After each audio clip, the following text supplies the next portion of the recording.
J Moore, the very best reviews. Tell them none can contest, we gon' What's good, everybody? Welcome back to the show. Appreciate everybody for coming through. Trying to break down some of that weekly news that's been going down lately. And it's been a lot going down. I forgot to start my podcast recording. And that's another thing. I'm thinking about switching who I've been using with my podcasting because they're not doing automatic uploads. All right. So we're going to get into the show this week. A lot of topics to break down.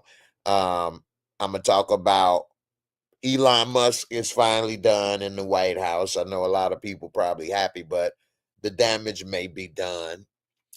And Chucky, come here, you bitch. Chucky always made me laugh. Whenever he got beat up, he'd scream, his little doll head. Chucky finally died, y'all.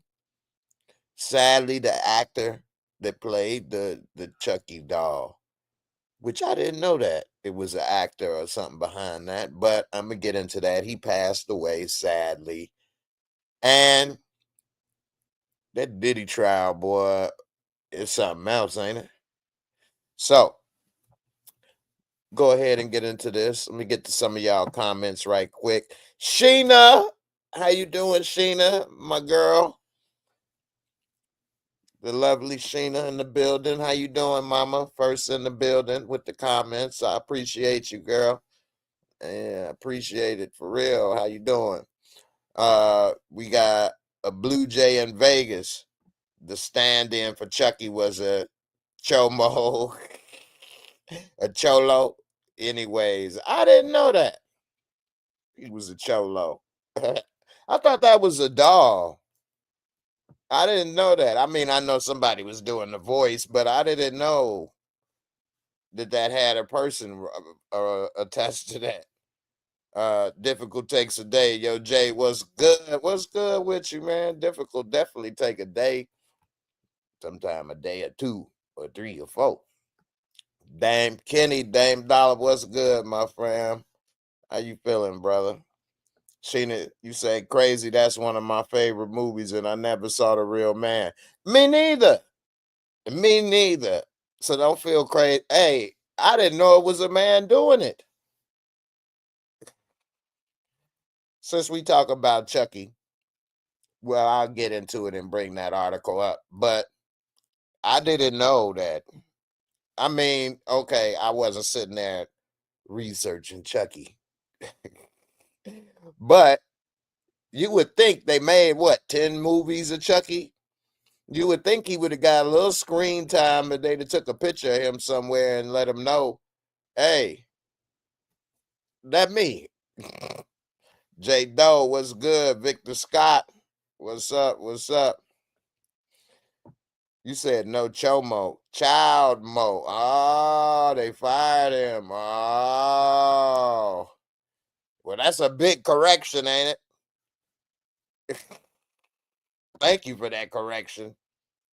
Yeah, I don't want to disrespect the cholo by calling him a a chomo. I ain't never saw that chomo. What's up, Victor Scott? I got this new program I'm using. See how you can see the comments on the side, but it's kind of small. I'm working on a few things, y'all, man. Oh my goodness gracious. Let me shut up and get into the rest of this story. If the Lord willing, if everything work out this year, it was all a dream. I'm telling you, it was all a dream. I used to read Word Up magazine. It's gonna be something different. I'm telling you, Sheena. I might have to fly you out, you and the fam. And be like, hey, we're in a touchdown. I just heard that again, that T.I. song. T.I. got some hits, man. A lot of people kind of forget about T.I. because, you know, lately he ain't really been the T.I. that we remember. But T.I. came out hard, man.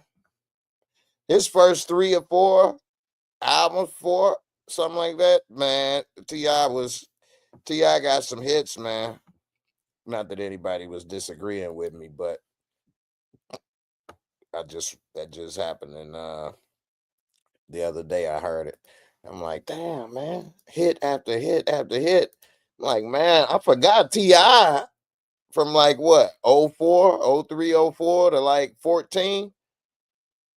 T.I. was on a 10-year run.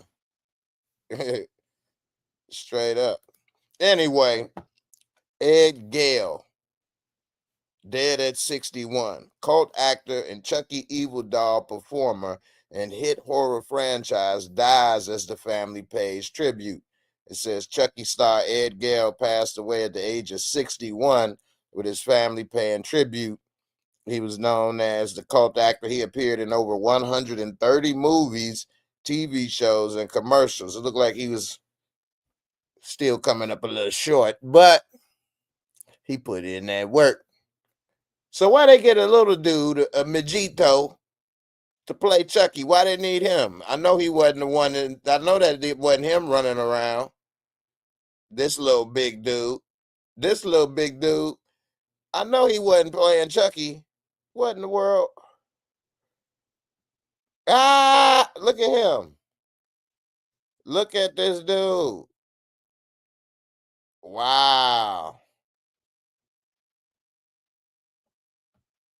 You know, man, life is crazy how you look so different as you get older, ain't it? Look at this dude right here, 61 or whatever, versus this little dude. He looked like a little big head kid, man. What the hell? You a big head. Anyway, he almost the same height as Chucky. Let's see. Look at him. What the hell? What did they do? They was using him as the stand-in? That's crazy. Let me see this. Gale is best known for playing the horror icon Chucky in several of the What? The role saw him play the doll in many of the scenes throughout the franchise. Oh my goodness. So, oh my goodness. You know what? When Chucky would be running and you know how they show his little legs and stuff, I guess that was this dude. You know what? I actually never put thought into this, which that's actually good. That's a testament to a movie. If you don't think about this, I never actually considered this. Because all the times I saw the Chucky movie, I ain't seen the original in a long time. I don't know how it may look with these modern TVs, but yeah, I don't know if it's gonna hold up well. But anyway, uh if you can watch something and you don't start noticing things and picking it apart and thinking about it, that's normally a good thing. Now, again, Chucky, a childhood hit for me. And as the older ones, that was just comedy. So I didn't even take that serious and look at it when they got Red Man in there and all of that, and Jennifer Tilly and the Bride of Chucky and all of that. That was just a comedy show to me. Anyway, I thought it was special effects or something, to be honest. I never considered it, but I guess I just chalked it up to special effects. So that was this dude, little ass legs running around. I'm Andy, and I wanna play.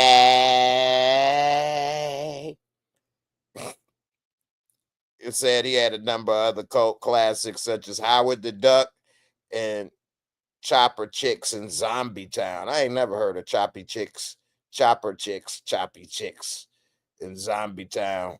Howard the Duck was the hit. He was as a child, because I was a kid.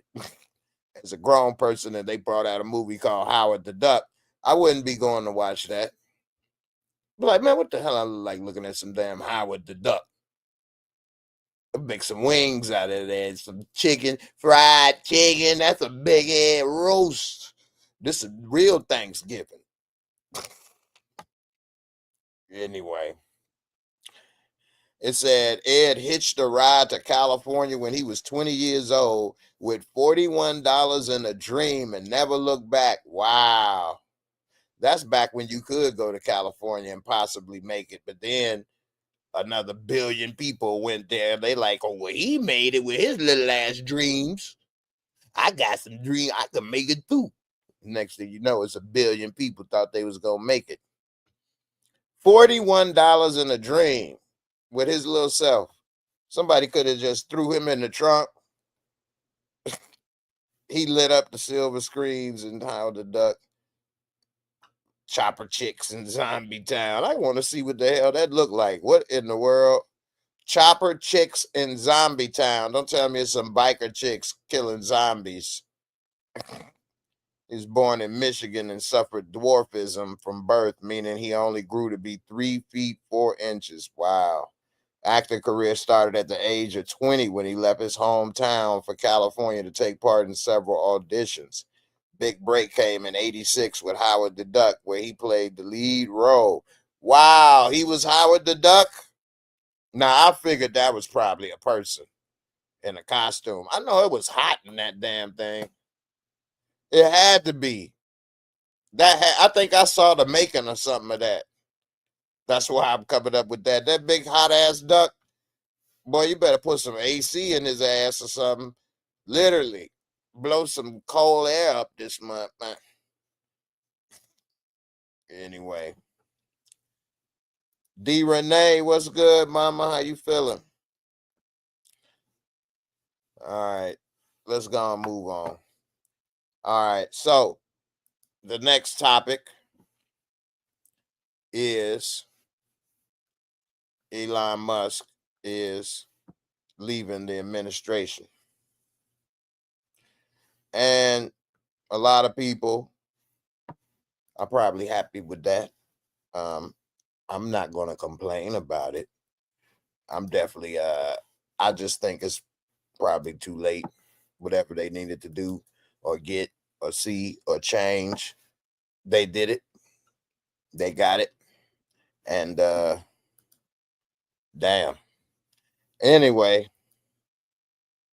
he's leaving the Trump administration, the White House says.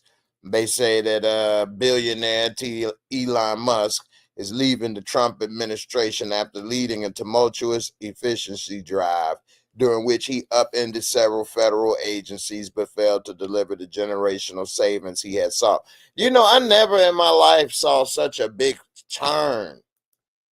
Let me go back. I've never seen such a big turn in a public person before. Between him and Joe Rogan, but I would say more him, because Joe Rogan a talk show host and who gives a damn. But Elon Musk as a owner of some major companies, he can affect different things in the world. That's more important than if some talk show hosts change. This dude went from Democratic and working to get certain things done that was positive to then throwing all that out the window because what? People got on him during COVID and just became a troll to like get back. I never seen, I think this is true about him and Joe Rogan, in my opinion. And I say these two because, for one, they friends, but they are two of the most popular. Well, they're two popular people, I would say. Anyway, I won't say popular necessarily. I would say noteworthy, notable. But yeah, man, I never seen this. And then I've since all of this has turned and he's gone MAGA like this, I've seen like different things about him or his, upbringing or his father's interviews and different stuff. And, you learn that he basically had some social awkwardness. And to say it the least. And so, man, I have no idea how. First of all, if I'm the richest man in the world, I wouldn't be doing some of these things that he's been doing. Why? Why? It doesn't make any sense, except that you want to get payback and revenge or something, that people that did something. You saving the government. What? He talking about he gonna save $2 trillion. They didn't even save a couple hundred billion. Anyway, Sheena, you on the road. You be safe, girl. All right. Now, anyway, getting back to this strangeness, man. This is really strange, but it says that earlier today on social media X, he thanked President Donald Trump as his time as a special government employee with Doge as it draws to an end. His departure was quick and unceremonious. Of course, nobody clapping for all the problems and people he fired and using the chainsaw to do it, and it being very insensitive. He said he did not have a formal conversation with Trump before announcing his departure, according to a source with knowledge of the matter, who added that his exit was decided at a senior staff level. He's out of here. You're fired. You're fired. We don't need that electric car. It's full of nothing. It's full of shit. Can't drive. Can't go far. Very heavy. Not beautiful. It says, while the precise circumstances around his exit were not immediately clear, he leaves a day of criticizing the Trump marquee tax bill, calling it too expensive and a measure that would undermine his work with the U.S. Doge system. Yeah, it's a big, beautiful bill. Big, beautiful bill. This bill about to put in more tax cuts for the rich. Everybody else about to get screwed. Prices about to go up. Nobody's going to be paying taxes to the government. So how are things going to get done? It's okay. We'll make it private. I have a friend that can run it really good. Give me a kickback. Everything's fine.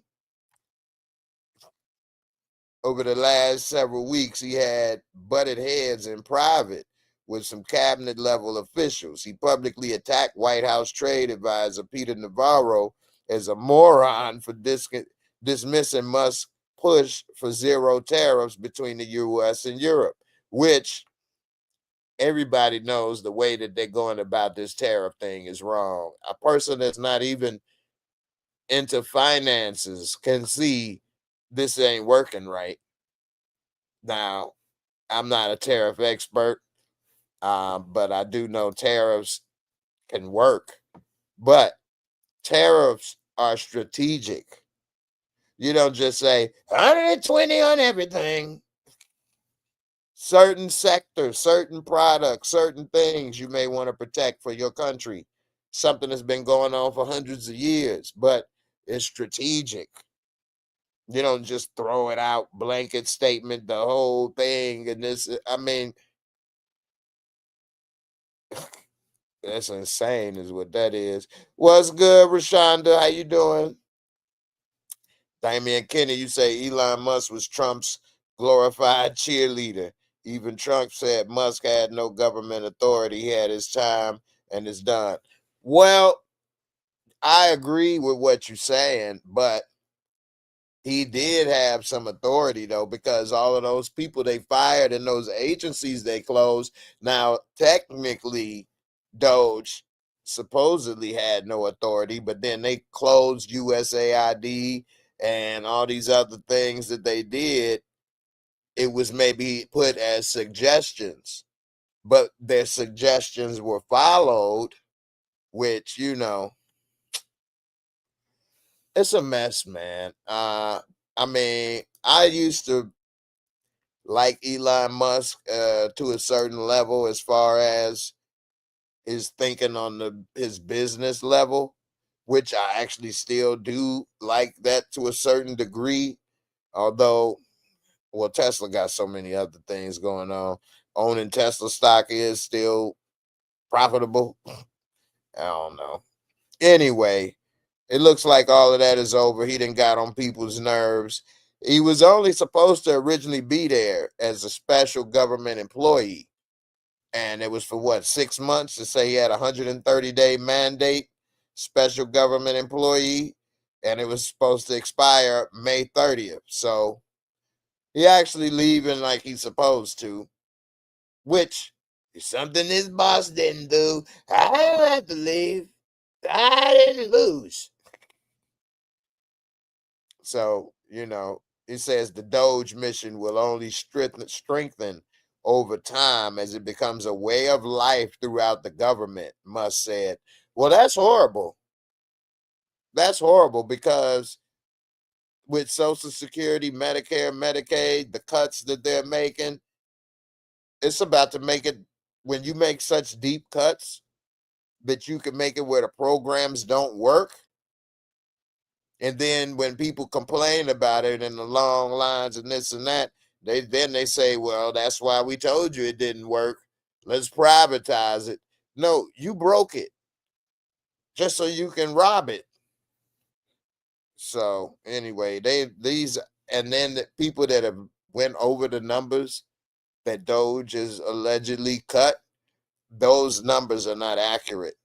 And also, I got to talk about what Trump is talking about the South African farmers. But it says Trump and Doge have managed to cut nearly 12% or 260,000 of the 2.3 million strong federal civilian workforce. Well, out of 2.3 million, you just cut 260,000. That ain't nothing. It says they mostly did it largely through threats of firings, buyouts, and early retirement offers. That's just bullying, basically. Musk on Tuesday criticized the price tag of Republicans' tax and budget legislation making its way through Congress. Well, that's finally something. He said it was disappointed to see the massive spending bill, frankly, which increases the budget deficit, not just decreases it, and undermines the work the Doge team is doing. Exactly. It's because they don't give a damn about the budget. They didn't care. They just used that to get people that was on the fence to vote for Trump. And then it turned out to be a mess anyway. So whoever did do that probably regret it.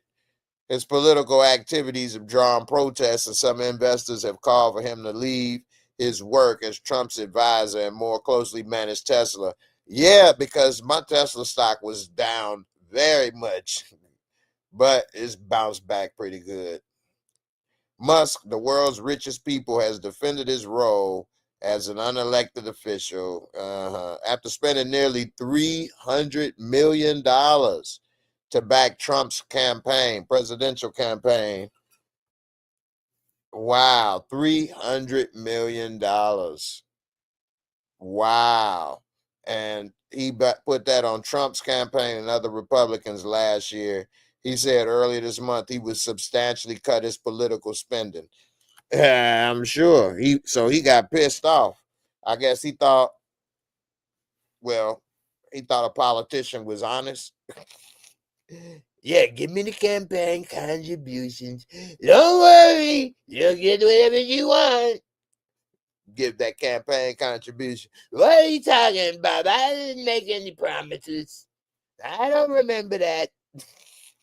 You're like, what are you talking about? I gave you the money. J Doe, you say used to. Yeah, I mean, Elon Musk in the last few years with that rally stuff and learning a little bit more about him and these women that he's having babies with.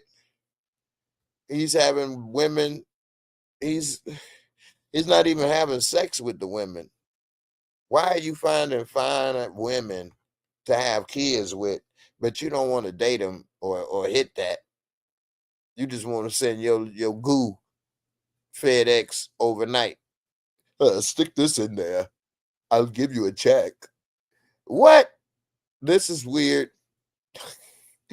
Another thing that's weird is he was going around when he'd be in interviews and stuff, like on Joe Rogan, and they'd be talking, and then they'd talk about video games, and he'd talk about Diablo, whatever one it is, 3 or something, how he's ranked as one of the top video players, the #1 video game player for Diablo in the world. And they'd be like, how are you able to do that? How do you have time to sit there and be the #1 gamer and do all this other stuff? So you try to make it seem like, oh, I'm just a genius. I can do all these things. Come to find out, he's paying somebody to play a video game under his name. How weird is that?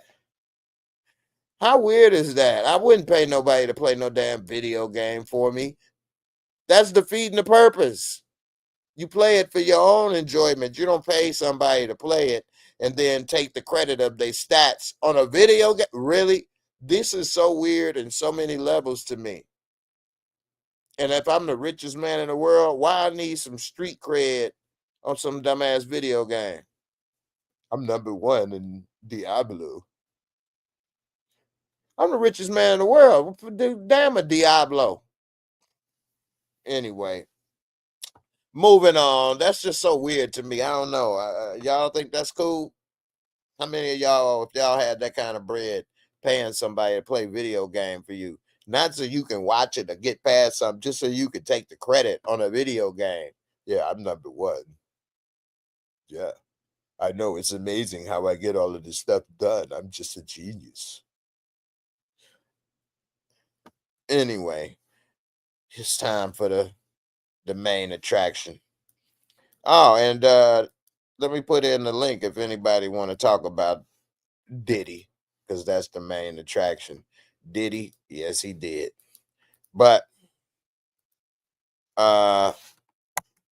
let's do it. So let me go on and pull up the TM Zizzle. Because Diddy trial, it's a lot going on up in there, ain't it? This past week has been something interesting. Oh, I'm glad I didn't pull up the Diddy yet. I forgot to get to this article. 50 Cent. So we all know 50 Cent don't play, right? He'll troll you. He'll get his revenge. He gonna get his payback. You know what I'm saying? Well, 50 Cent, and I don't never want to be on this dude bad side because he ain't letting go. He seized an ex-employee's house because they weren't able to pay for their $7 million fraud judgment. Now, if you have been committing fraud against me and the court finds you guilty and you're supposed to pay or do whatever and you don't, I'm not going to really be feeling too bad that they seized your house, me personally. Although I don't want to put somebody out like that, but if the fraud is the problem. So it says that 50 Cent has been authorized to seize a property in Connecticut belonging to Sire Spirits executive Mitchell Green, who owes the rapper $7 million following a conviction for fraud. According to a new report from All Hip Hop, a federal bankruptcy judge is allowing 50's company to enforce a lien on the home in Westport. Green previously served as the director of brand management for Sire Spirits, but after someone allegedly threatened to expose him for embezzling more than $2 million from the company, he fessed up in 2020. After a legal battle ensued, the company was awarded nearly $7 million. Damn, he got $5 million extra. Green attempted to file for bankruptcy to avoid the judgment, but the court ruled it non-dischargeable. Damn, it's like student loans. 50 Cent like student loans. If you owe 50 Cent money, he coming for that ad like student loans. You know what I'm saying? It said back in 2023, 50 Cent joked on Instagram about the idea of seizing Green's home. I think I'm going to put epoxy on the floors in this place. Hey, epoxy on the floors does look nice in the garage. He'd say, I'm going to keep it and his family pictures around, as a theme for the place. LOL. That's cold if he was able to just take the house with everything in it, leave the pictures on the wall. Yeah, look at that, man. Look at this goofy ass family. You know what I mean? They got that big goofy ass ears. Anyway, man, it says, 50 Cent lately, talking about Diddy as well. So let's get into that Diddy. But I don't know. What y'all think, man? You think he filed for taking that house? I don't know. Oh, snap. Difficult takes a day. They say Larry Hoover's a free man today. I think I'm Big Meech. What's good, Stephen Harris? Suburbia Jones, you at Team Diddy? You with the diddler? Suburbia Jones was there with the diddler. He on that team. I hear that. They say Larry Hoover's a free man today. Oh my goodness. I gotta Google this. Larry Hoover.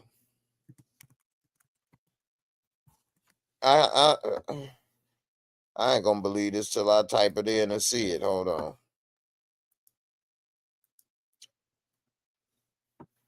Let's see what we got here.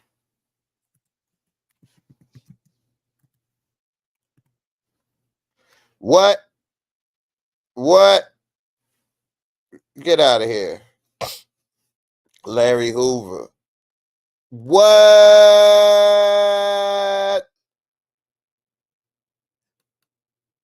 GD. What? That's why I got my hat to the right, man.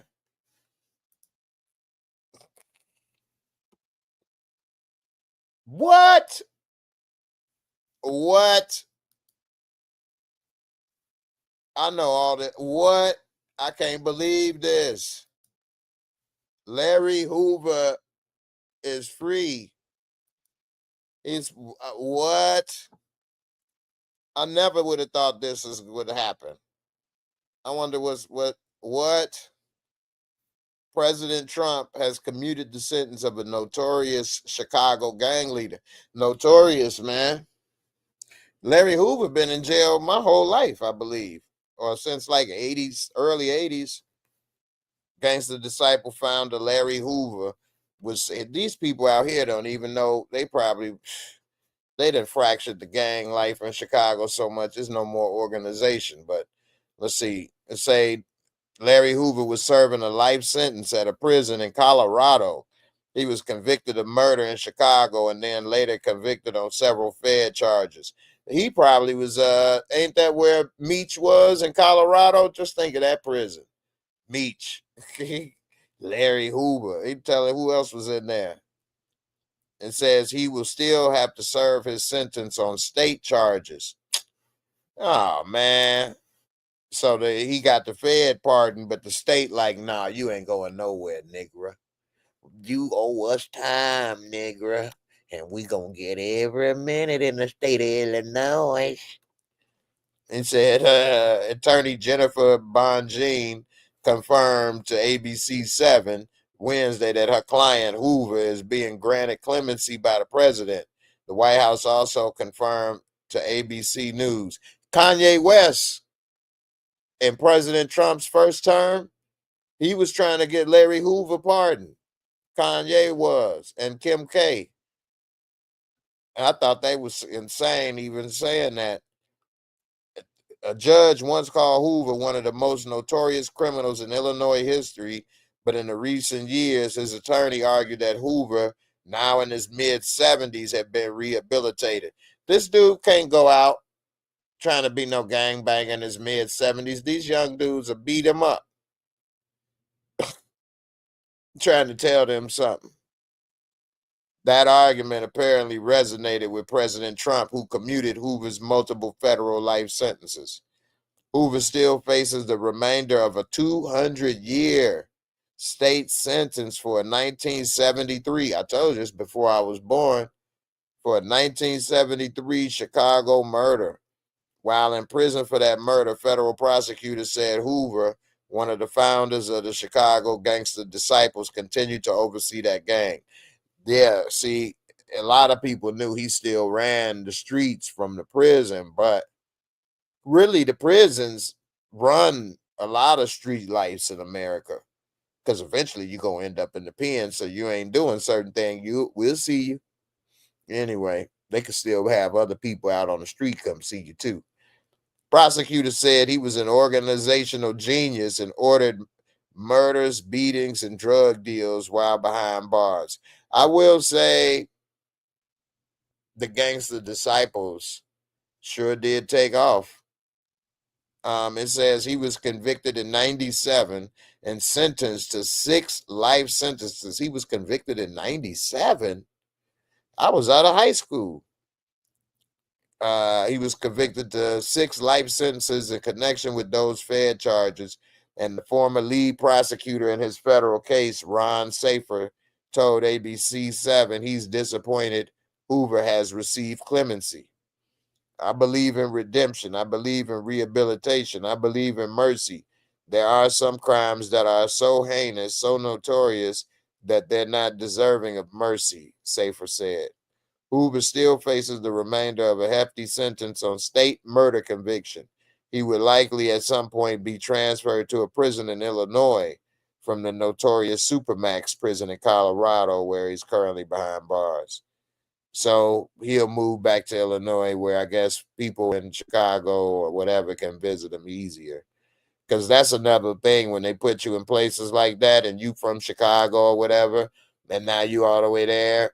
It's hard for your family to drive all the way to Colorado to see you or something. So that's part of the punishment, actually, to make it so that you can't see people. Of course, they can't say that, because then that would be cruel and unusual punishment, making it where you can't have no friends. But, and in his mid 70s, how many people are still around from when he was on the street or, doing other stuff? So, Jay Dizzle, yeah, I'm getting to this comment a little late, but yeah, he ain't free. I dug it up. That man still got 200 years on his books. Dang. I wouldn't even, if I don't know. I was about to say I wouldn't even give a damn if you gonna pardon me, but I still just going to another prison in Illinois unless it's better or I can certain benefits. Because I mean, in his mid 70s, either everybody is dead or gone or in jail.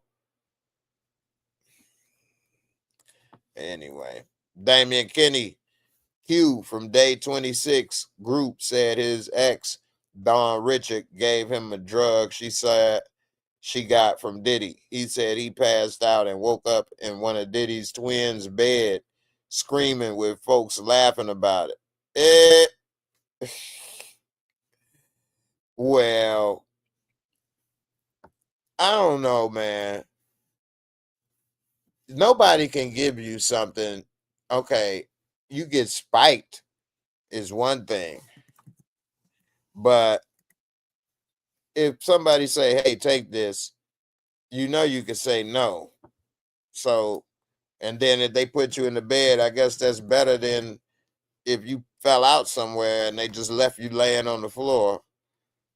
Again, I don't know. There's so much stuff going on with this stuff that it's hard to tell what the hell we looking at and doing. But uh I've been around places and people want to offer cocaine or something. You don't have to take it.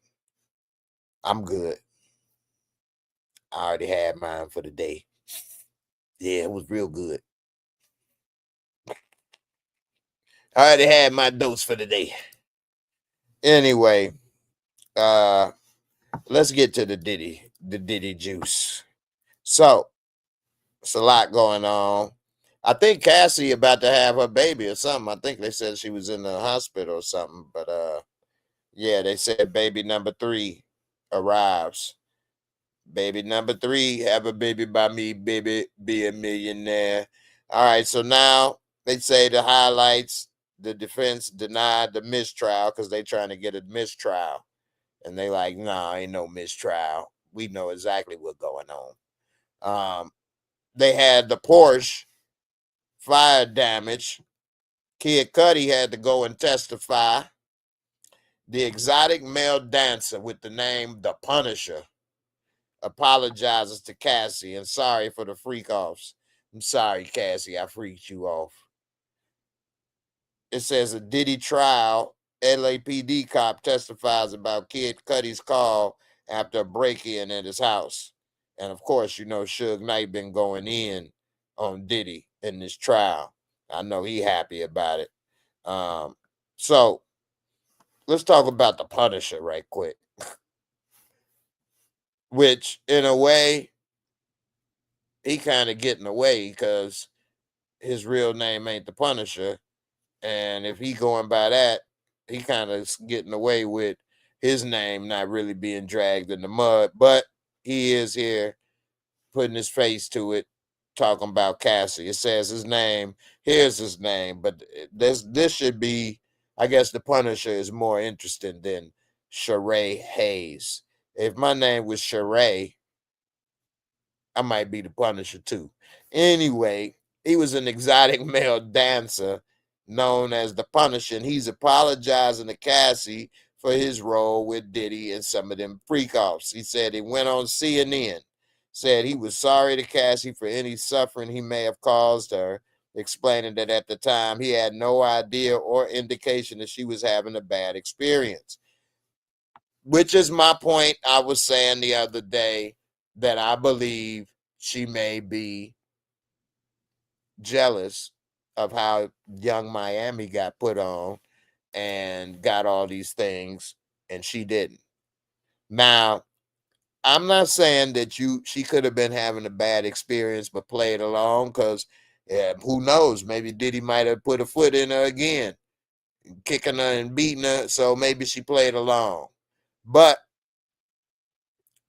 the way they frame these things, the media or how this is going down, is like the freak offs were like against people's will, or everybody got drugged.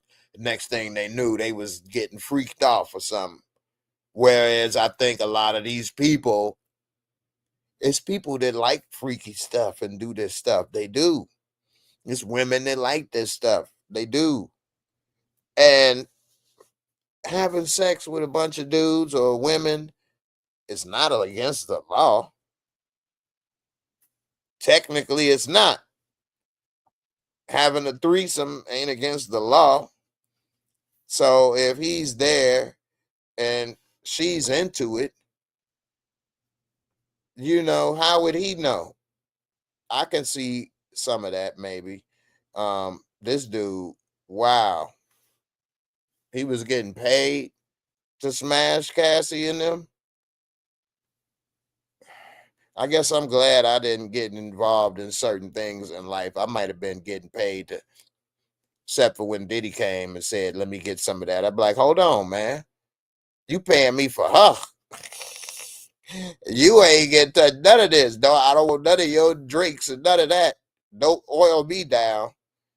Anyway, say the Punisher testified in the Diddy criminal trial about his role in the freak-offs with Diddy and Cassie. And he told that he didn't see Diddy do anything that seemed illegal.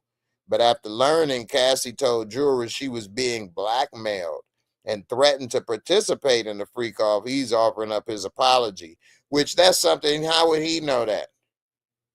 You know, and if she's playing along and doing things, how would he know that?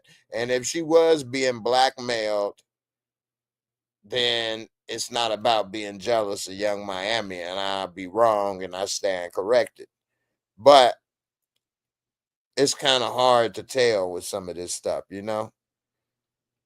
A lot of this stuff is would be normally put in the category of maybe hearsay, some of this stuff. Although that's coming directly from her, though. It says the Punisher says it's tough to think he played a role in a situation where a woman was possibly being abused, especially as a man raised by a single mother and grandmother. What in the world is this? The book, In Search of Freezer Meat. This is the Punisher made a comic book, a porn comic book. You want some of this freezer meat? Hey, I got a foot long on ice. Yeah, baby. I got that foot long. I know you got two nice, juicy buns. Yeah. I'm going to put this foot long out the freezer. I'm going to put it in them nice buns. Put it on defrost. Yeah. Gonna melt this wiener. Melt the wiener. Suburbia Jones, I think you need to watch the 14-minute video again because it shows that Cassie was trying to steal his cell phone. Oh, I said that. I think she was trying to steal some jewelry too. But at the end of the day, when you got as much as he do, they'll say it's no cause for that. He could have called security or somebody or whatever. But yeah, I get it. The streets come out. And when somebody's stealing or something, you might go ham. But I wouldn't justify it in his position, just because he ain't broke like us. That's my phone. I'm gonna have to pay another $200 deductible. That what? So you say he was getting paid by Cassie to smash who, the Punisher? I know, right? Damian Kenny Q from Day 26 group said his ex, Dawn Richard, gave him a drug. Oh, I read that already. I don't even know who Day 26. I never heard of them. So, he said, Q said he and Dawn took the drug. He said he thought he and Dawn were about to get it in. Cassie has birthed a son. Oh, you saying, okay.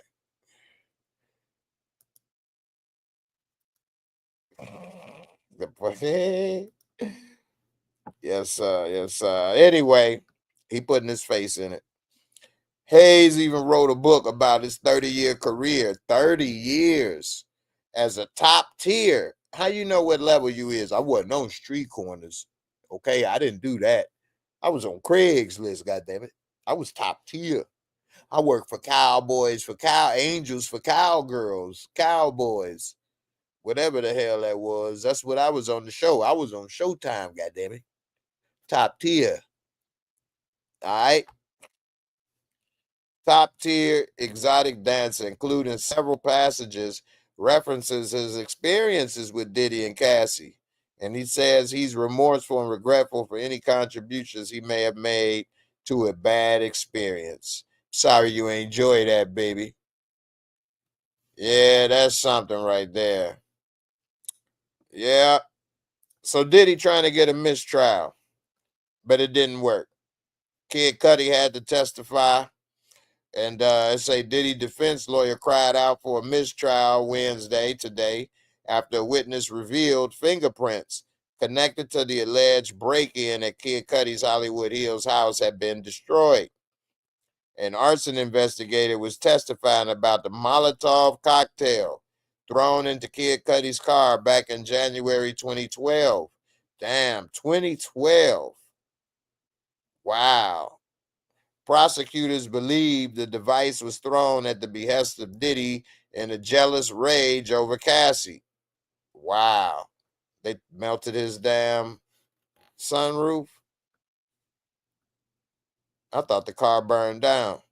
The arson investigator testified his unit had recovered DNA on the bottle used for the firebomb. The partial DNA was from an unknown woman. What? Well, she was drinking the bottle before she threw it? Saving Wendy Williams. That's another fall from grace, ain't it? The investigator then testified Kid Cudi had given his unit fingerprint cards from a December 2011 burglary at his home, a burglary at which Diddy was allegedly present. Now the drama, the investigator revealed those fingerprint cards Cuddy had given them were destroyed in 2012 by LAPD.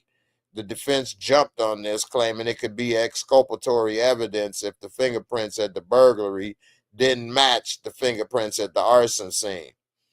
The defense argued the prosecution knew the insinuation would prejudice the defense case, but proceeded anyway. The jury was sent out of the courtroom, and Diddy defense attorney Alexandra Shapiro said the feds were trying to plant the idea with these jurors that Mr. Combs had something to do with the destruction of these fingerprints. The judge rejected the claim and denied the motion for a mistrial. What? How is he? What?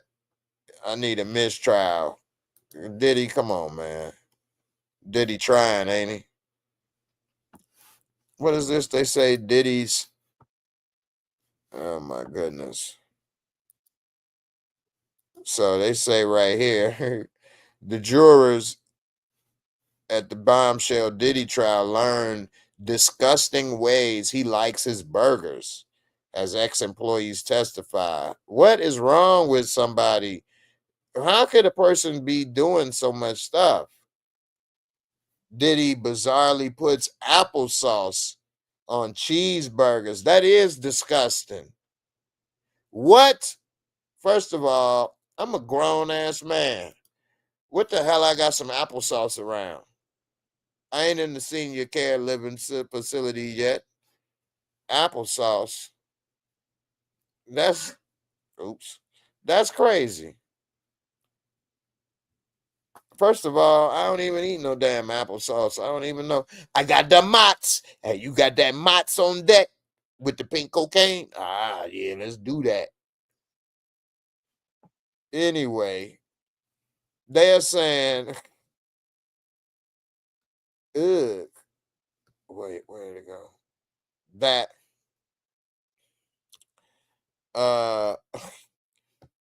as his former assistant spilled his secrets, the second mention of Combs' fondness of applesauce laden cheeseburgers came Thursday as his ex-employee George Kaplan testified about his use of Black Amex card, the nickname for the highly exclusive American Express Centurion card. Yeah, ain't no limit.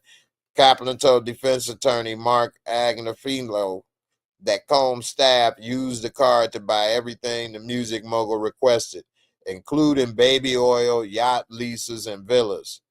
Applesauce and I wish, look at Diddy hair in these pictures, man. Damn, Diddy. You looking like, boy, you looking rough, bro. You need to get that hair dyed. And say Mr. Combs loves applesauce and eats it on the side or on top of a lot of things, cheeseburgers being one of them. Agnafilo asked if it was possible for Combs to track all those charges. His world was the size of the earth, Kaplan said. He was doing business all over the world. Frankly, to think that he knew where some of these things were coming from is unrealistic. I can see that.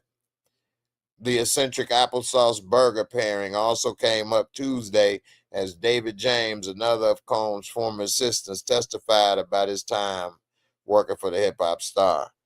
Says that James, who said he was responsible for Combs' riders, and for those that don't know, riders are like if he goes somewhere, they send out basically what he needs in order to perform. I need food or drinks or whatever. A lot of people have had notoriously weird riders. I know Marlon Wayans' rider was pretty weird when I read it when he came. He need 2 t-shirts, extra medium, brand new, a brand new microphone. I need chicken wings, lightly coated. Anyway, it said that would say he was responsible for the riders and was asked what his former boss required and used ketchup as an example. When Combs was in the UK, he traveled with American ketchup because British tomato sauce is not the same. It's not as sweet. I'm pretty sure, because we put so much sugar in everything, and I'm pretty sure they tomatoes probably ain't as bright red. The ketchup is a lot of our ketchup, and I'm sure sugar and other stuff got something to do with that. This is James Kaplan right here. He looked like he like. Whoosh. It says he also packed applesauce because Combs loved it so much that he even put it on his burgers. Were you aware he put applesauce on cheeseburgers? Anyway, this ain't a crime. It's just disgusting. I was not aware, but I knew he liked applesauce. Jurors grimaced when Agnafilo mentioned that Combs liked applesauce on the burgers, with one panelist making a gag-like gesture. Damn. The saucy digressions. The saucy digressions. Writers come up with some stupidness sometimes. The saucy digressions were lighthearted. Shut up. They were more lighthearted than the former assistant's hair-raising tales of alleged violence and abuse of his gal pals. Combs chucked apples at one of his girlfriends named Gina during a 2015 blow-up inside his Miami mansion. The hip-hop star, who later adopted the stage name Love, threw the apples hard. Yeah, I've heard of him call himself Love or whatever. Damn, you throw an apple at somebody hard, man, that hurt. An apple ain't gonna bust that easy. You throw an apple and you bean somebody and it busts, you bust their ass. Say she was trying to shield herself with her arms and trying to move away from him.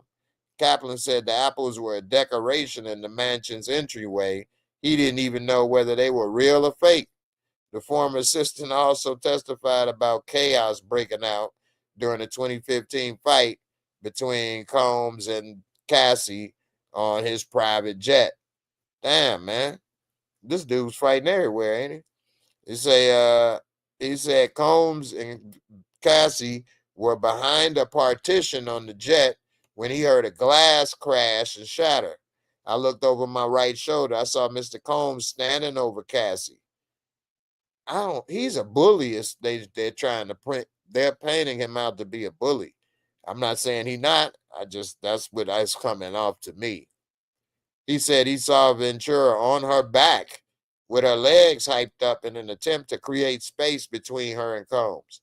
Combs had a whiskey glass in his hand when the tremendous commotion broke out, and Ventura was screaming, "Isn't anyone seeing this?" No one intervened, not even Combs' security detail. They didn't want to get fired. Kaplan also delved into Combs' relationship with Ventura and Gina. Both were girlfriends of Combs, Kaplan said, as compared to Kim Porter, the producer's longtime love and mother of 3 of his children. There's Kim Porter. Oh, yeah, that's her. I thought so. It says Combs always seemed to have an extra gauge of patience with Miss Porter.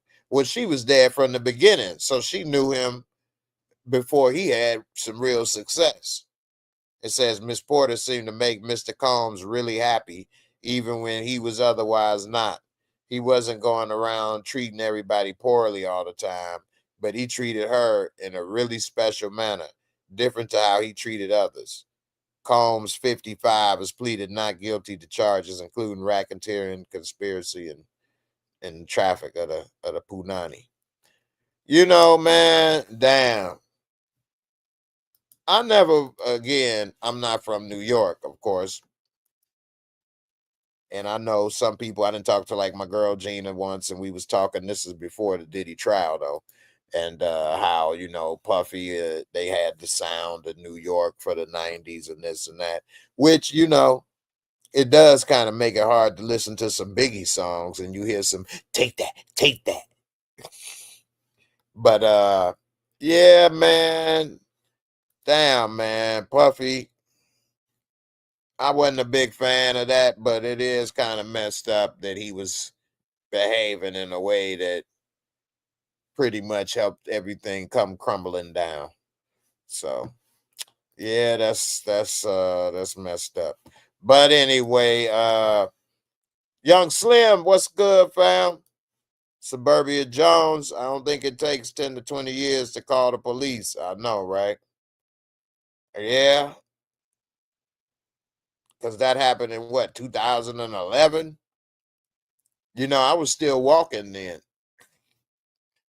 And I got injured in October 2011. So let's we get ready to wrap it up in here, man. But hey, man, I just want to say, man, everybody, y'all stay strong. I know it's a lot of ups and downs in life. You just got to try to find a way to find some joy. Don't be like Diddy, finding your joy in others' pain. But it's always something. Sometimes the people that you love most can be the most difficult and stressful in your life. You know, I'm working on some things that hopefully it really pays off big. And in the next year or two, I'll be able to really do some things that I wanted to with this channel and other stuff. But anyway, just be strong out there, y'all. I know I have a lot of difficulty and frustration with things, and then I don't like how I feel afterwards, or if I get upset about stuff. For example, when you trying to help your parents, watching, I don't watch Tyler Perry really. I ain't gonna lie, I don't watch Tyler Perry movies. It wasn't really my cup of tea. But I think it was what, last year, and I did talk about this when it happened. But they did have like a marathon on cable, and I did start a little thing that I do with myself, which is if I'm asleep, because I fall asleep with the TV on a lot, pretty much every night. And when I would wake up, I'd usually turn the channel if it was something I didn't know or watch or whatever. But I started giving things a chance, and then I started seeing and being exposed to movies I probably never would have watched. Anyway, uh, they had a Tyler Perry marathon on once, and I ended up watching Daddy Little Girls and My Black Woman. Where's the one when he threw the woman out on the porch? That was messed up. He drug out the house on the porch. Of course, everybody hated. Then they made him paralyzed, and she threw him in the damn tub, tried to drown him. Yeah. Anyway, I watched some of that stuff or whatever, and it was interesting. But anyway, I forgot what the hell I was saying about it. Oh, I remember when like he would come on as himself and Brian, what you doing, Brian? And he was trying to help. What's Rudy Huxtable and that or whatever. Anyway, he trying to help his dad or whatever. Man, I swear, helping your parents is worse than your kids. Call the popo ho, call the popo ho. Yeah, I try to say Mabel is Mabel big and ugly, Mabel big and ugly. All that's funny in the show and stuff. But man, when you really are trying to help a parent and they are being very difficult, man, that is very frustrating. I mean, really, really. And the thing is, what's frustrating is that if they could do it and they can do their way, then you wouldn't even ask me nothing. But you ain't able to keep doing the way you've been doing. And you need some help. But don't, you know, be so difficult. One of the things that frustrate me is we talk about something and then you say, okay, I'm thinking, okay, we talked about that.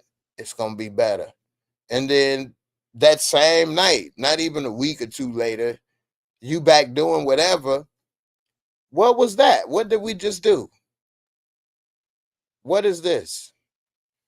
So anyway, man, yeah, I'm gonna keep my head up and try to make some things happen. And the same for everybody else out there. As we are getting older, we're the bridge generation. A lot of people don't talk about Generation X actually, but we the last OGs. We know what it was like before the internet and computers, but at the same time, we know how to use them too. We the last that was like and still using it. We know and try to help and do this, but we like Rodney Dangerfield. We ain't getting no respect, man. It's difficult. And a lot more of us about to have to start dealing with these baby boomers generation, pretty much. They're aging, and they ain't aging gracefully.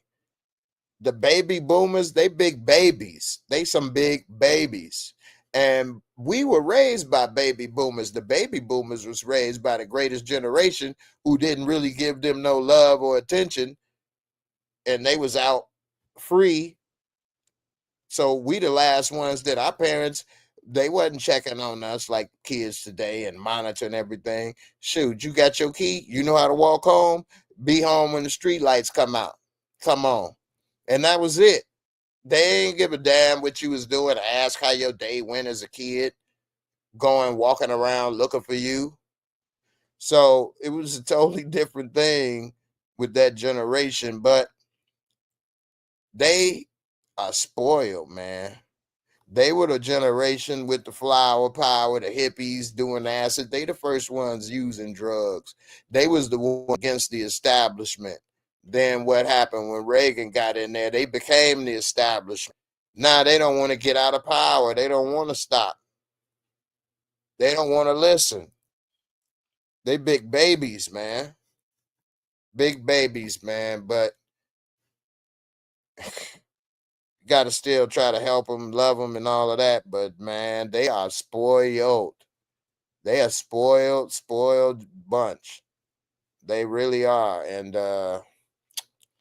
I'm not saying that we're gonna be able to fix that. I'm just trying to have a little understanding about why they don't want to do the right thing.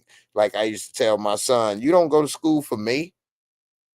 That's for your job. That's for your future. I got a place. I'm doing me.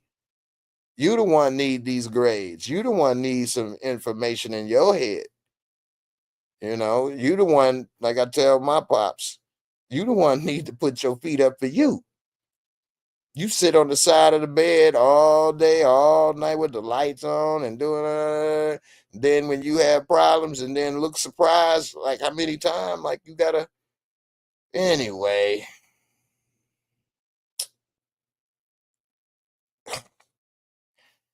You gotta stay strong, y'all. You gotta stay strong. One of the problems I have is that I know things happen and stuff, but if I talk to you about it and we talk and you know, you talk to somebody and you say, all right, here's my point. All right, I understand your point, but here's the bottom line. If you keep doing this, you basically hurting yourself. This ain't gonna work. You drive me crazy, da da da. And if you really care about somebody, this is how I see things. Let me know if I'm wrong. Maybe I'm just some type of weirdo, or maybe I'm just some type of what? I don't know what I am. Y'all let me know. Maybe I'm a fool. Maybe I'm a romantic or something. But here's how I look at life.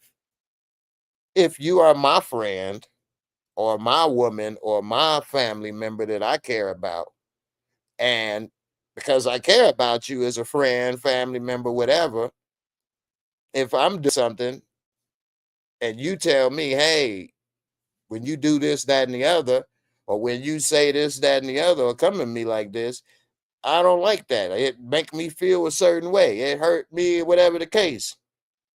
Because I care about that person, I will change my behavior. I will try not to do that. I will. I will stop trying to do this because I care or like this person. I don't want to upset them and piss them off. Why would I continuously do that to somebody I supposedly care about, or if it's my woman or family member I have love for? Why would I do that? I don't do that. If you ask me this or you explain to me this, even if I feel you are wrong, I'm still not going to just say, well, you wrong. And I'm going to just keep doing it anyway and just piss you off. And then what? Push you to the limit?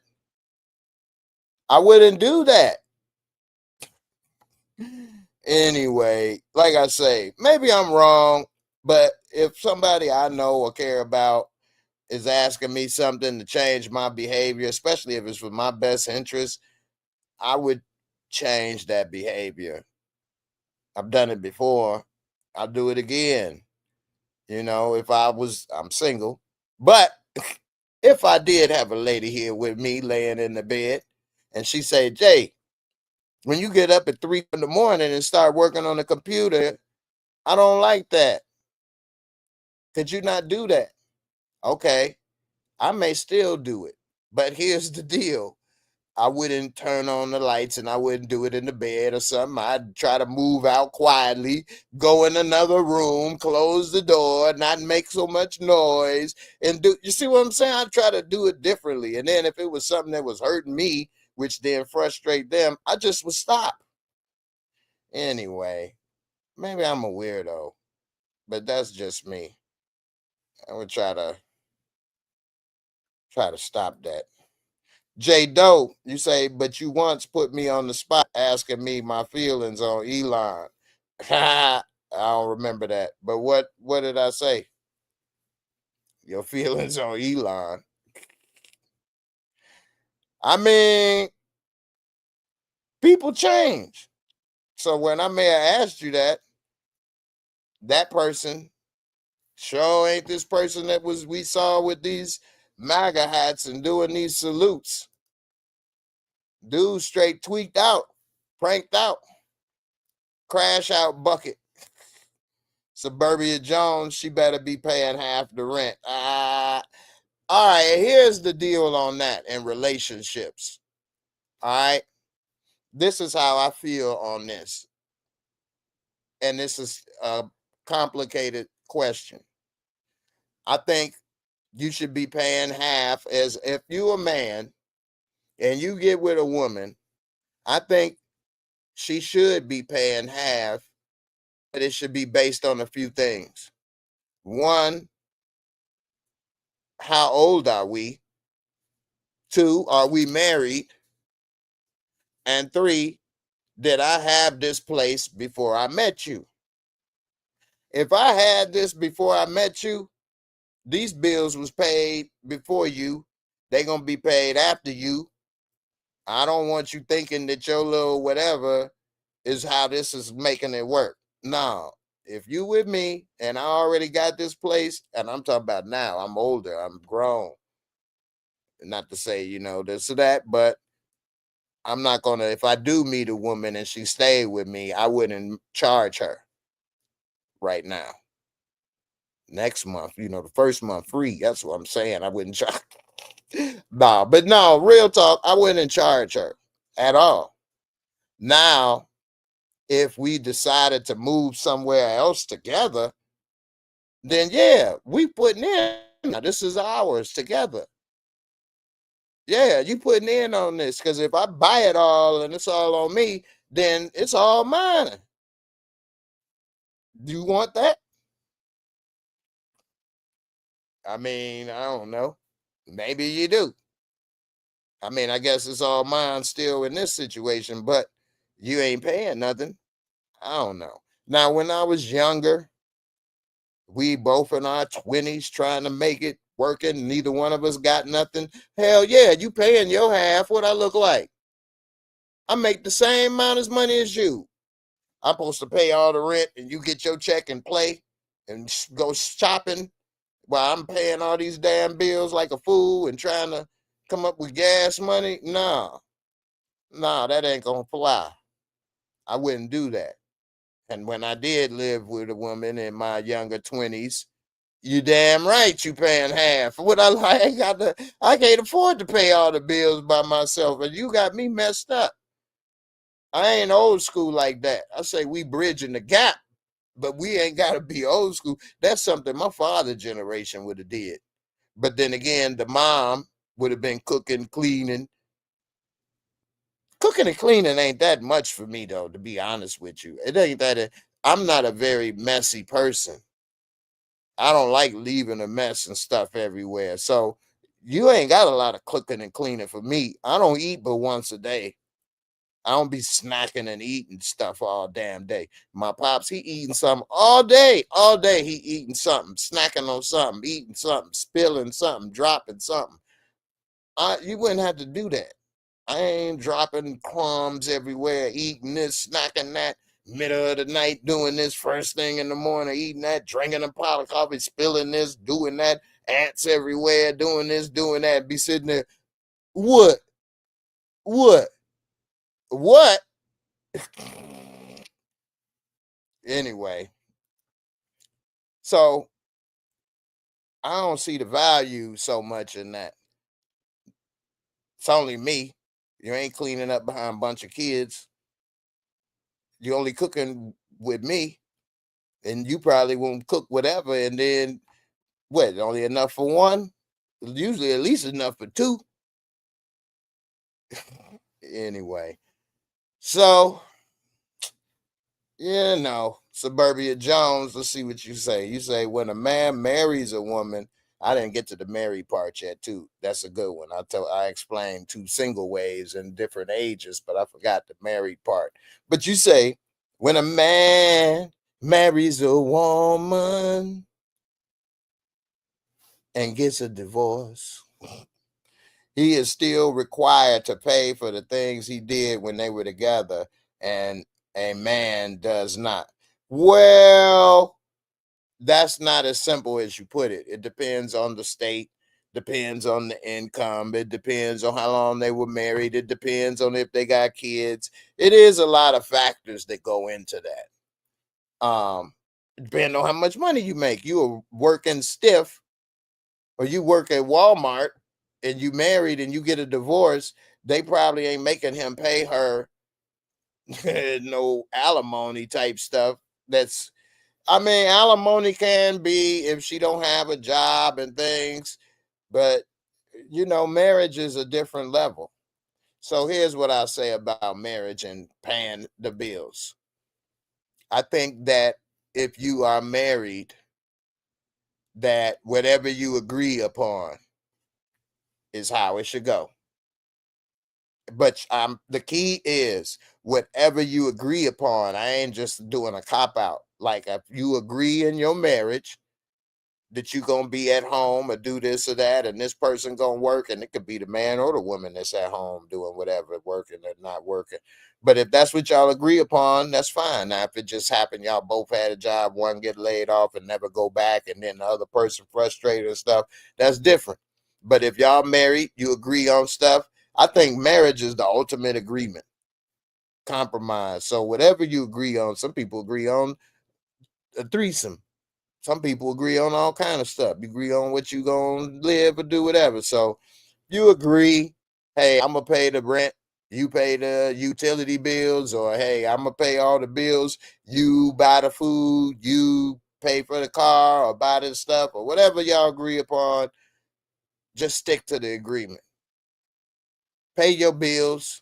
I know some people that's married and they don't pay their credit card bill or whatever, and they can have the money and don't pay it and things. I mean, again, that's between them, but I think that would be messed up because in a way, you hurting you and your spouse. But hey, if you don't have the money, that's different.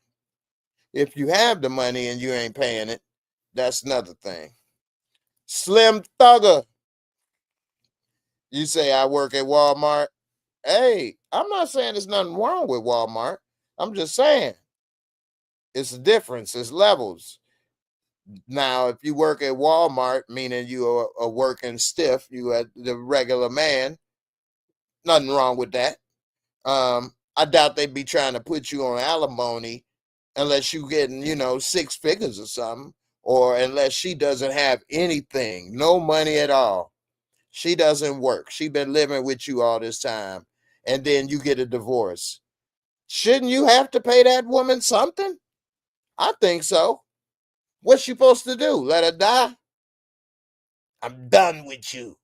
But I ain't worked in 10 years, Daddy. Time to start. I don't know. I'm not saying they should pay forever. And I definitely don't agree if they find a new man. But I think if they get married again, it's no more alimony. It stops.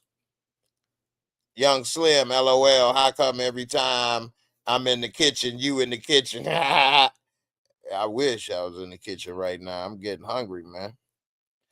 Suburbia Jones, and that's the same way for dating. She should pay what is agreed upon. I agree. Although dating is different for me. Dating is different to me in the sense that whoever invites should pay, in my opinion. Normally, I was the one inviting a woman, so I was always paying. But I have had a woman pay for me a couple times, actually. And you know what? It really made me feel good. I'm like, oh, this some good ding ding right here. She gonna buy me some Boston Market. I'm getting that Boston Market up in that feet. Well, I was dropping it off on that ass. You know what? Get me that mac and cheese. She got me a half a baked chicken meal in this month. I'm tearing it up. Nah. Nah, man. I forgot what I was talking about. Oh, getting treated. I think women lose appreciation because they get treated all the time by men. But if a man, especially a woman that they like, pays for them, we feel like, oh, I like her. At least I did. But anyway, I think whoever invites should pay. I also think that to a certain level with friends, with men. If Slim is here or Slim come to town and I say, hey man, when you come to town, hit me up. We go get something to eat, go out to dinner. I ain't gonna make him pay his own or I pay my own. Hey, you in my town. I told you hit me up. You hit me up. We going here. I got you. I don't know, man. I just maybe a little too old school. You know, I try to show some appreciation and hospitality and stuff to people, that I like or, that I appreciate. And it seemed like a lot of that is, I think people got misused and stuff. So they try to protect themselves and things. I understand. But man, we got to treat each other like we want to be treated. Don't get me wrong. I ain't the best at that by far. I got a lot to work on. One of my main problems, it's a gift and a curse, is that I'm a very passionate speaker. So if I start talking about something that I really like and passion, you can feel it. But if I'm upset about something and you can see and feel that too. I'm not necessarily so happy or so mad, although I can be very happy or very mad. But if I'm telling you something and it's a topic that you like, whether it's a show or a business or some ideas or whatever, then it's great. But if you doing something you ain't supposed to, and I'm all on you saying, hey, you shouldn't do this and that, da da da da da, you don't want to hear that. Which I ain't saying I'm doing something wrong, other than it's hard for me to tailor my approach. I'm just wear my heart on my sleeve. I can't be like, okay, well, look here. Could you try this next time? I'm like, hey man, you can't do this. Young Slim, you just started. Congratulations, man, on the new gig. Hey man, we all gotta have a gig, do something, have some purpose. I remember starting a new gig and things, man. And especially if it's been a minute in between, it feel good to get that monkey off your back a little, even though it's always feel like playing catch up. At least hey, whew, every 2 weeks or something, I got something coming. So I get it, man. Suburbia Jones, you say your point is she is not legally required to sleep with you, but you may be legally required to pay half her rent, bills, and utilities, even though you're not together. I mean, what am I supposed to do with that? I mean, No, nobody could legally make somebody sleep with you. That is true. I don't have nothing against that. And if you were married and you have income and your spouse doesn't, even if it's man versus woman, because nowadays a lot of women got good jobs and paying, and the men don't got a lot of money or they don't even work and they take care of the family. And if you get divorced, I think you should be able to get spousal support from her. What you supposed to do? Because you a man, you could take it? Hell no. I ain't worked either. I need some spousal support too. So I think it should go both ways. If that person was supported by the other and then they no longer, I think they should still get help. But at the same time, it should be agreed upon when you get into that situation. But sometimes, you could have both been working, lost a job. You decide, hey, maybe we'll save money or just do this. I mean, life is fluid, So, uh, Young Slim, you say you're 100% right. That's how it should be. What I was saying earlier about a person you care about. I mean, I would do that. I do that. I do that. And even with that, with my pops, it gets to the point where he don't want to hear it or this or that. And I don't have another way to keep saying, so I just leave it alone, man, and don't say nothing, man. Do you? For one, I don't like trying to get a bunch of grown people to do stuff they don't want to do anyway.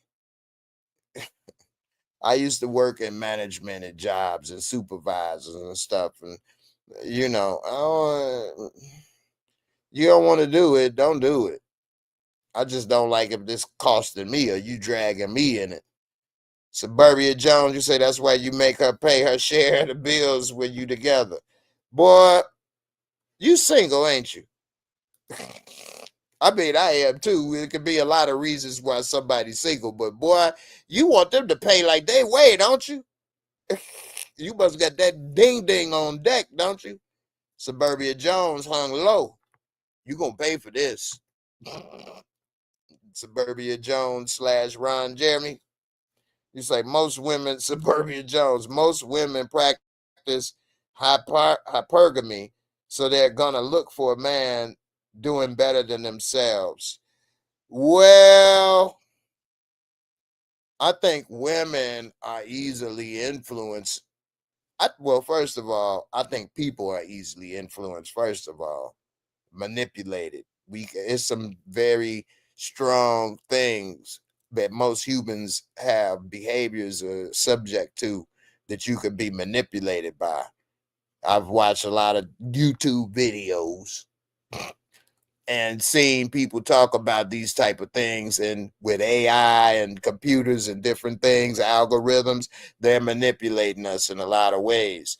With that being said, I think women have been manipulated by the what is that, the liberation movement and all that stuff that's happened, and now they kind of, some women always are looking at what was it used to be Cosmo or Instagram or whatever, and you see this person doing this or that, so then subconsciously you compare it to your man or your situation, and then you start not liking them as much subconsciously because he ain't doing this, he ain't took you there, he ain't do this, he can't do that.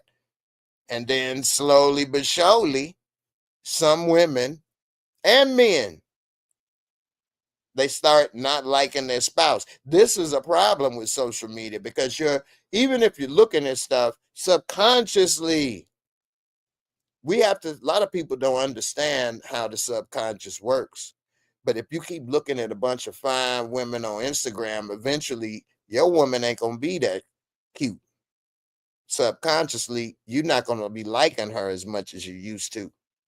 If you keep watching men doing all this stuff or looking a certain way and having a six pack and doing all, your man is not going to be as attractive no more eventually. Subconsciously, you didn't look and say, you know what, my man, I'm done with him.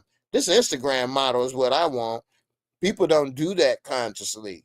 It's just that subconsciously your mind is seeing so many things better than where you were in. You start to judge your own situation subconsciously and realize, not necessarily accurately, but you realize, hey, I could do better, or this situation ain't good. And then that's why men cheat on, I'm not going to say that's why men cheat on women, but it can lead to men and women cheating on each other. Women cheat a lot more nowadays than ever before. I mean, women always had the access because it's always good women, good looking women always got a man from the gas station to the grocery store trying to holler or say something. How you doing today, beautiful? You about to be my next baby mama. But when women got the power with the apps and they can put in over 6 foot, do this, do that, make this money, they got a lot more power and selection now. So, Lachelle Harvey Maliva, what's good, mama? You say, hey, Jay, how are you? I'm loving your Bruce Lee poster. Thank you. It's like water. Like water, okay? It's like water. It flows like water. There go another Bruce Lee right there. Bruce Lee with Kareem Abdul-Jabbar. Boy, that's a hell of a kick. That's 7 feet tall, jumping up there to kick that dude in the head. What the? Woo! Kareem gave him a big ass foot. He had a foot this size on his damn body.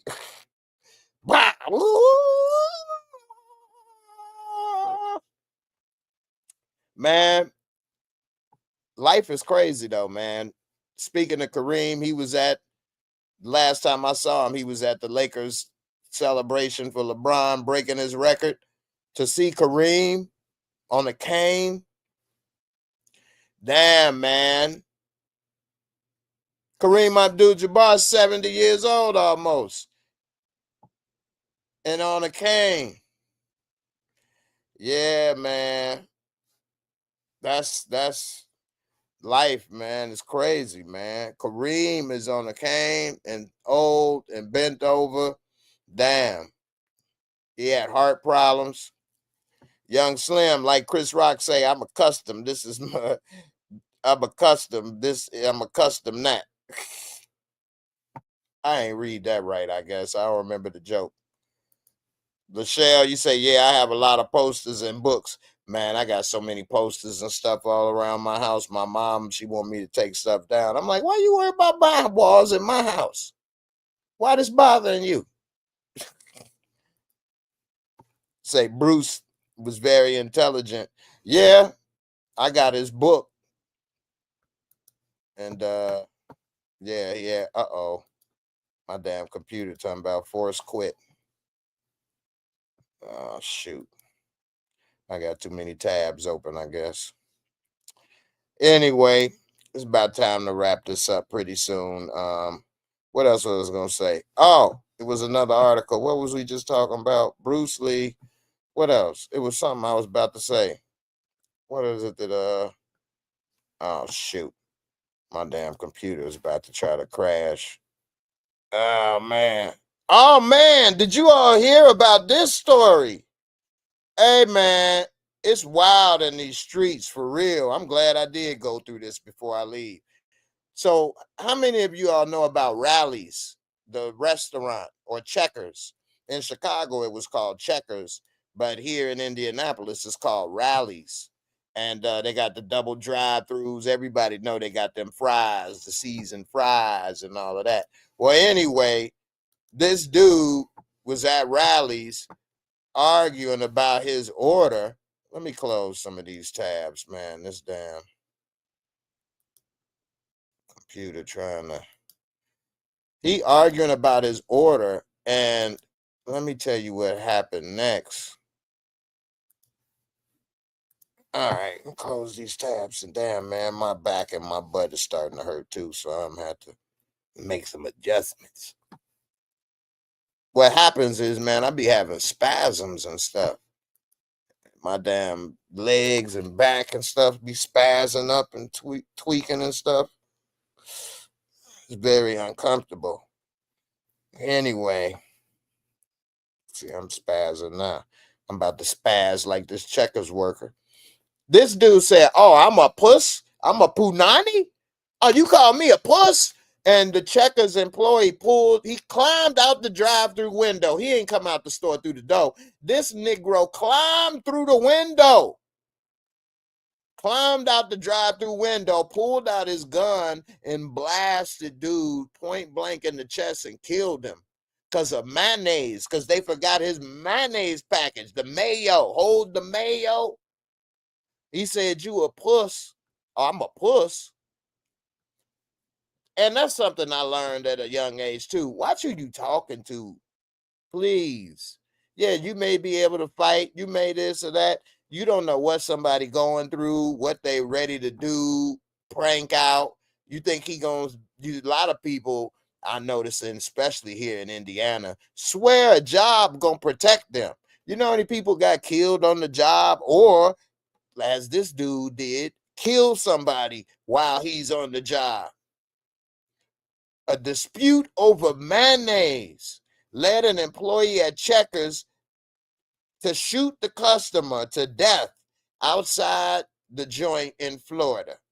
Elijah Mackey, 23 years old, stands accused of first-degree murder in the death of a 40-year-old Wesley Roberts. This man was 40 years old trying to get some mayo on that dry-ass burger. And this was in Kissimmee, Florida. And it says paramedics rushed Robertson to a hospital where doctors pronounced him dead. And then it says witnesses later told detectives Robertson had been complaining to a female employee about his order and requested several times to speak with a manager. One witness told cops the argument was over missing mayonnaise packets. And then it said, while Robertson stood at the window, Mackey came around to the front of the building and began arguing with him.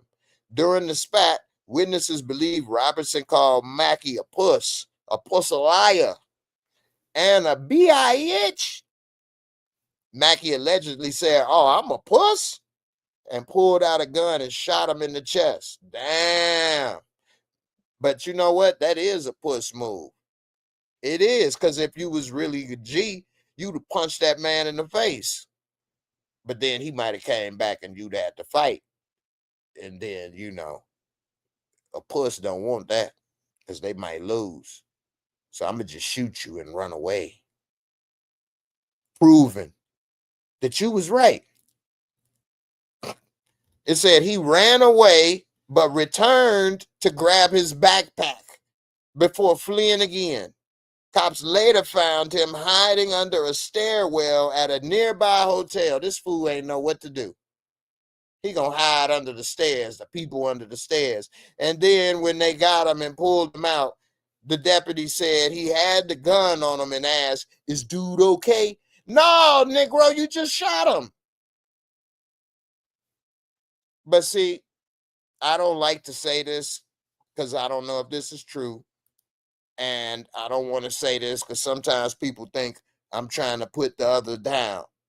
But when a lot of young men are raised in a single parent household by women, they can get the emotions of a woman and get emotional and quick to shoot somebody over mayonnaise, or, quick to do some stuff and run away, or do things, or beat on a woman and do certain things. I think they don't have the balance and understanding and the calmness to not do some of these things.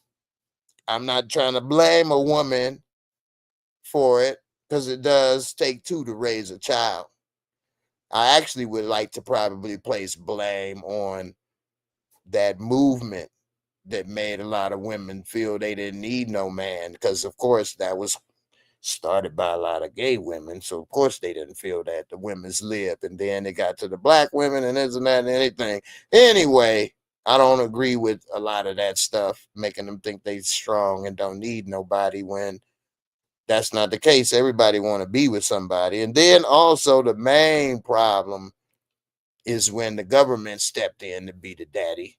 And if you get any support, you can't have a man around, and you can't do this and that, and da. And then it basically, in a way, kind of made it less of a need to have a man, because I can get a check, I can get this, I can get that, I can put you on child support, I can get a alimony, Suburbia Joan, all of these things. So I think that kind of messed up society as well by doing that.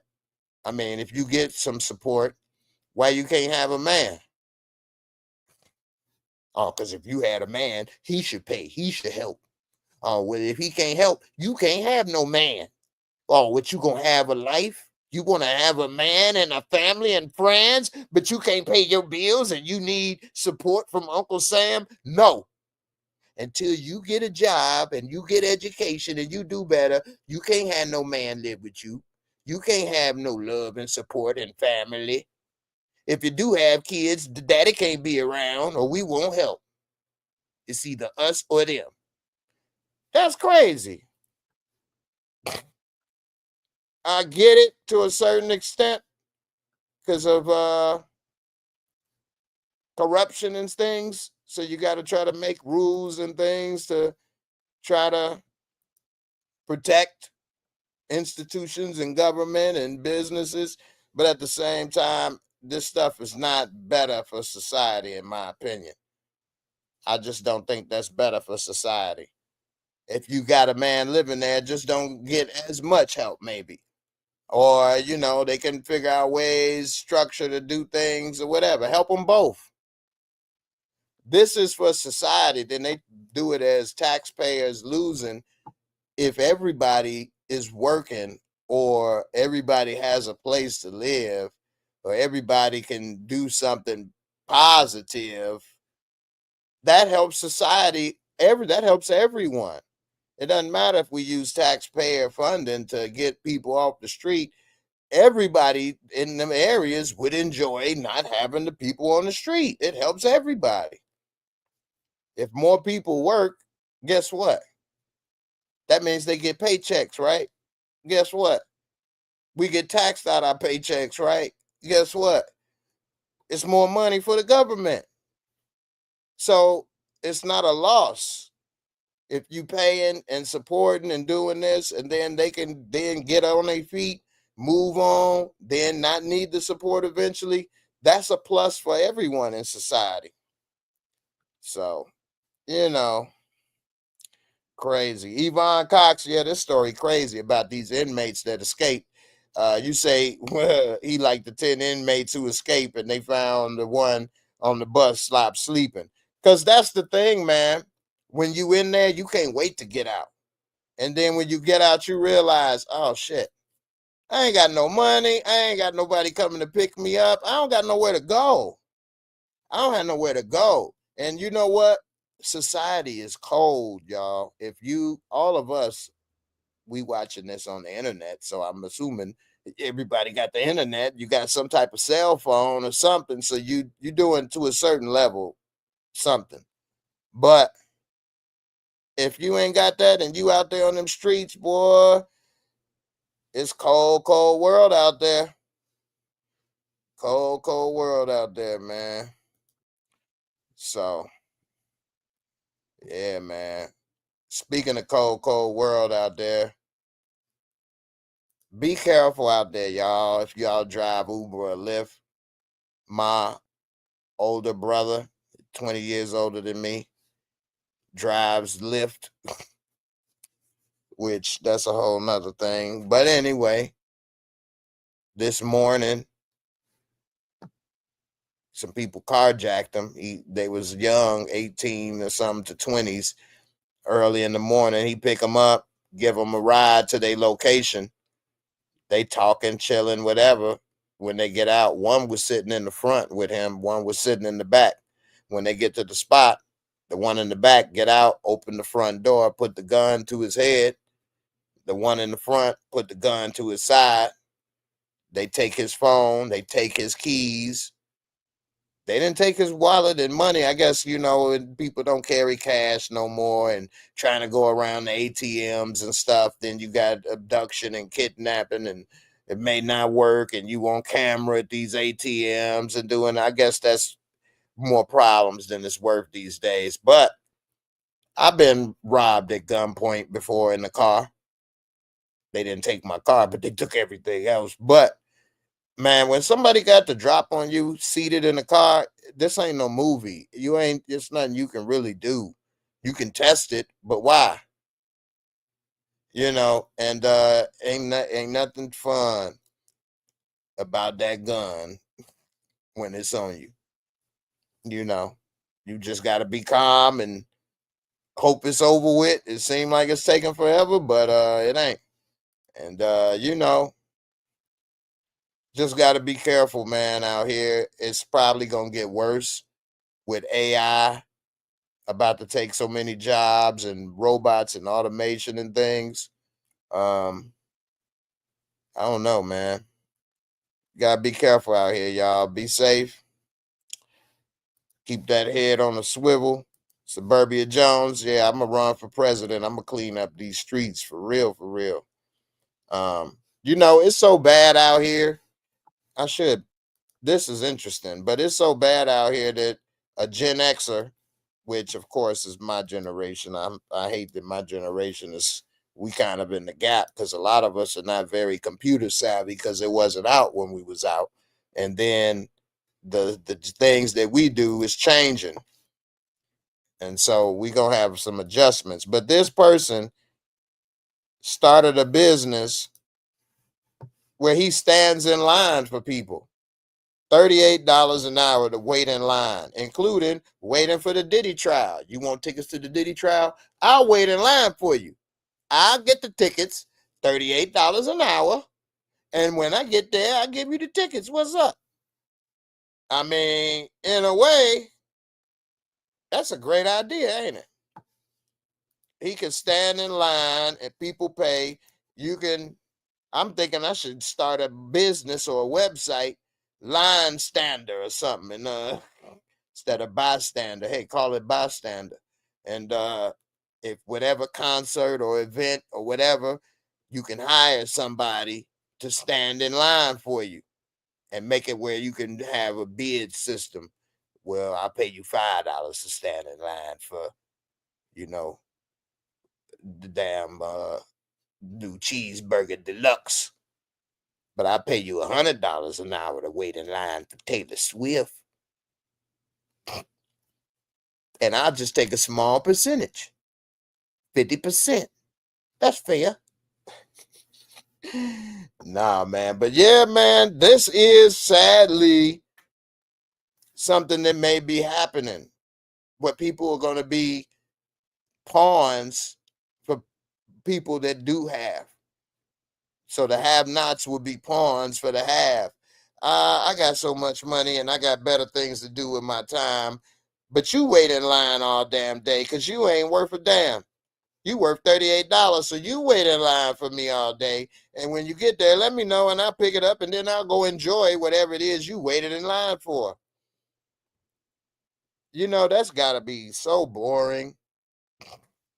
I can't stand waiting in no long ass line. I never really waited in a really long line. I've done it at places like Great America or Disneyland to get on the ride because you can't help it. But I pay for some of those passes to jump too sometimes, especially after being injured. You're gonna be sitting around waiting. I do got a seat, so I ain't got to stand in line. But I still don't want to wait all damn day. I can't stand. I be getting impatient. I'm not a big phone person, believe it or not. So I don't be scrolling or just looking through the phone all the time. So for me to have to do that would be very boring to me. I will pick it up and start scrolling, but I'm going to be looking at what? The stock market? Anyway, let me get out of here, y'all, man. I was a little late to get live than I wanted to, but I just didn't want to leave, go too far in the week and not get out some of this info. So anyway, appreciate all the love and support, man. Everybody rocking with me and things, man. It's so many things that you know, we can all be doing and be involved in. And you know, I appreciate all the support and everything and all that, man. I really do. And I really am working on some big things, y'all.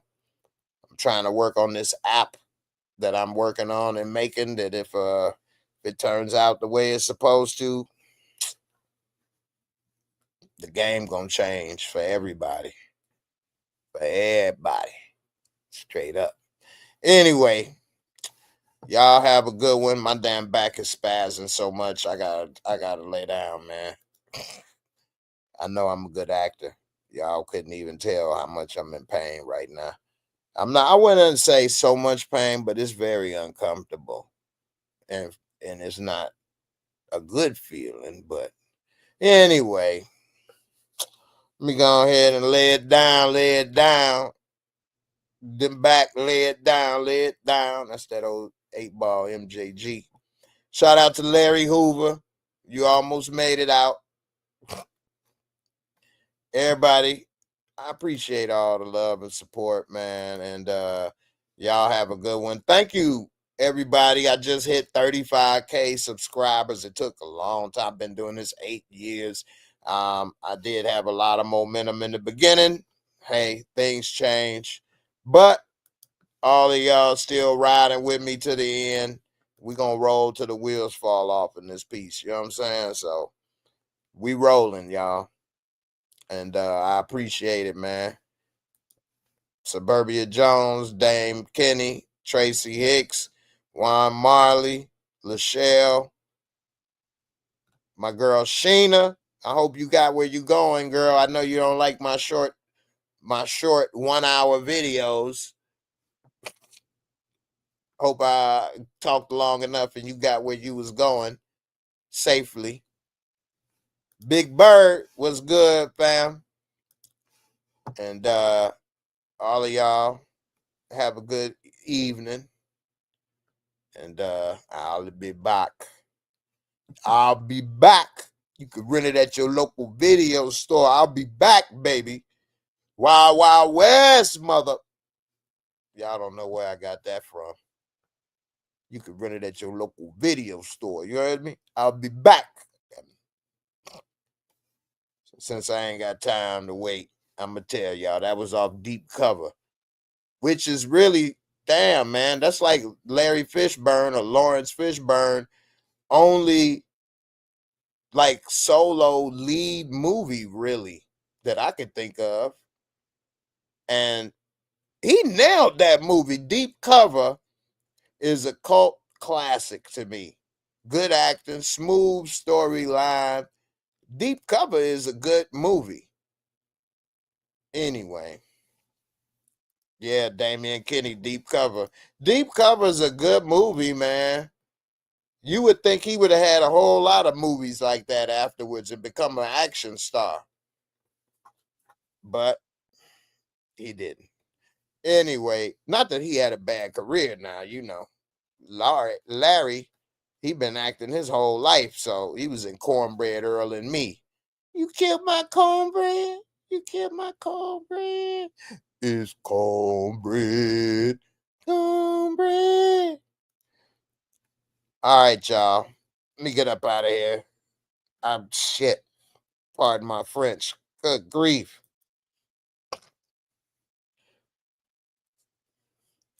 All right, man. I appreciate everybody for coming through. Y'all have a blessed evening. Deuces. And I'm out of here. Peace.